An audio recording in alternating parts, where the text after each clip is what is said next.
Remember, Russell Westbrook, they all have yet to land a new team or a new deal. And finally, the restricted free agents, too. The Pistons, they don't have a deal yet with their All-NBA center, Jalen Duren. The same goes for the Nuggets with Peyton Watson. And then the Clippers with Benedict Mathurin as well. So alongside Dave McMenamin, Ramona Shelburne, Mark Spears, I'm Malika Andrews, Kendrick Perkins beaming in from Houston. And yes, we know.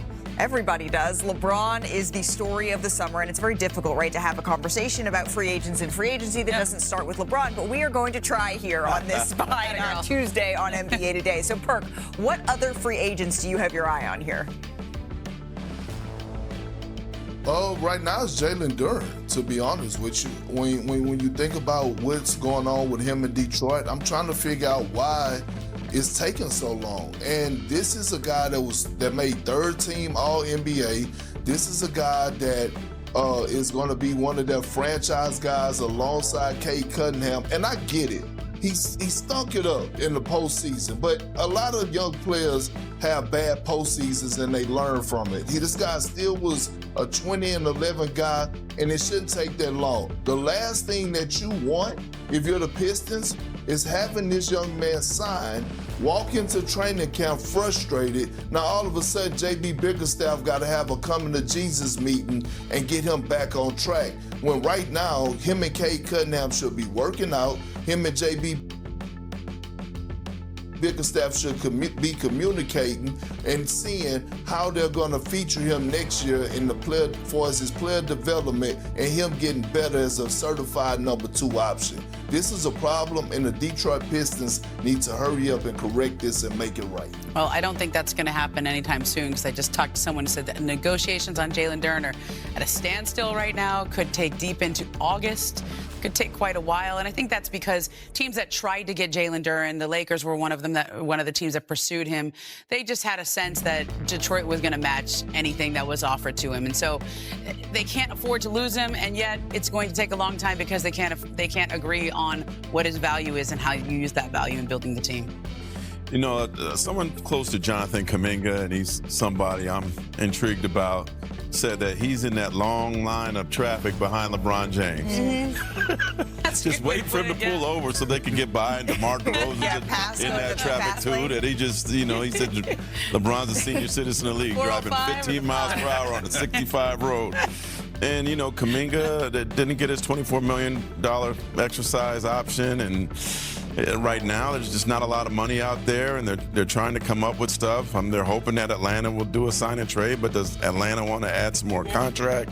His name's been thrown out with the Lakers. I've heard maybe Minnesota may have some interest in him, but for Jonathan Kuminga, it's definitely wait and see, and just, you know, hopefully you got enough cash to keep going. Yeah, exactly. Well, I don't think Peyton Watson is dependent on anything with LeBron James, but I do think he's a very important free agent because the Nuggets were confident they would keep him, and yet they haven't necessarily locked this in because there's other teams that are pursuing him. The Clippers are a team I've heard.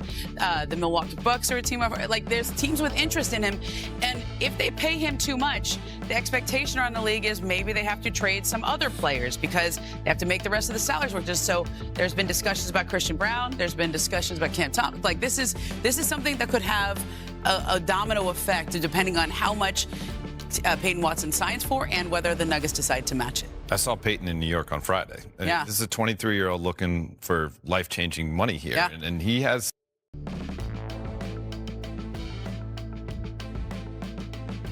some confidence and faith that he is with Clutch Sports, quite frankly. He told me they've been through this before. I covered Tristan Thompson, where he was in a restricted free agent situation, and he waited all the way to be a training camp holdout. That's the only way you get leverage back in this situation, to try to have the numbers move. So I'm not saying that Peyton's going to be that exact case, but his representatives have done it before. Right, not necessarily in the line behind LeBron, but there is some sense that there is money that is being held up here all over the league. So, Mark, I'm turning my blinker on.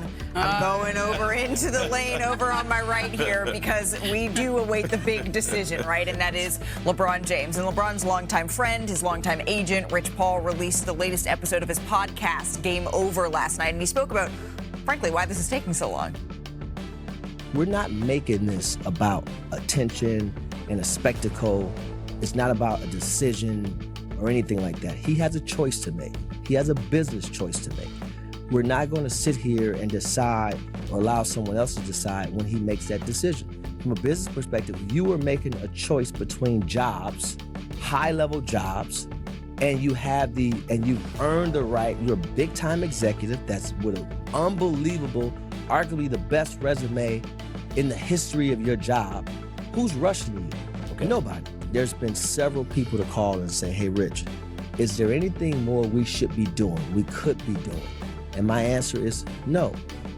So all the bids are in, and my favorite part of this was Max Kellerman says to Rich, okay, well, we need to start with LeBron. He says, why? Why do we need to start with LeBron?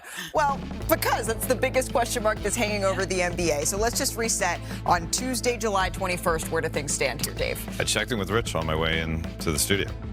Quote, nothing happening today. So we're going to move on to day 22 at the very least. Listen, the teams that are in pursuit of LeBron, they're okay with this. It's not like because this is dragged into 3 weeks that teams are starting to fall off in the race to get LeBron. It's a cost of doing business to some degree. Now, Rich is adamant that he doesn't know what LeBron's going to do, and LeBron doesn't know what LeBron's going to do. And so any amount of pressure from an outside team or from the league commissioner, Adam Silver, is not going to affect things. You know, try to tell LeBron what to do, and that's not the best way to get him to move towards a decision. You work with him. And you're not the only one, Dave, who's checking in with their sources this morning. I heard that one Mr. Kendrick Perkins has been making a couple of phone calls. Perk, what did you learn? Well, I did. I had to call Rich Paul, little snotty nose ass, and I asked him, hey man, what is the holdup? I said, what is the holdup? Is it money? Does a team need to make a move? And you know what Rich Paul told me? He said, Perk, listen, man, this has nothing to do with money. Whatever LeBron James, the teams that are at the top of his list, they're all going to pay the same dollar amount. He's not asking a team to move anybody that's contradicting what they standing for. It's not about the money. It's about the fit. He's had his mind made up. Like, I believe that it's been a time where he had his mind made up, and then all of a sudden he's changed his mind and he's back to the drawing board again. And what people have to realize is that, yes, he does have a wife, Savannah, who has an input, and he's also considering that in this decision. His daughter as well. And obviously Savannah would love to travel to LA to go watch her son Bronny get some minutes for the Lakers and watch him play at times. But they have another son that's down there in Arizona by the name of Bryce. And yes, Bryce didn't get a lot of minutes. Actually, he was a red shirt last year.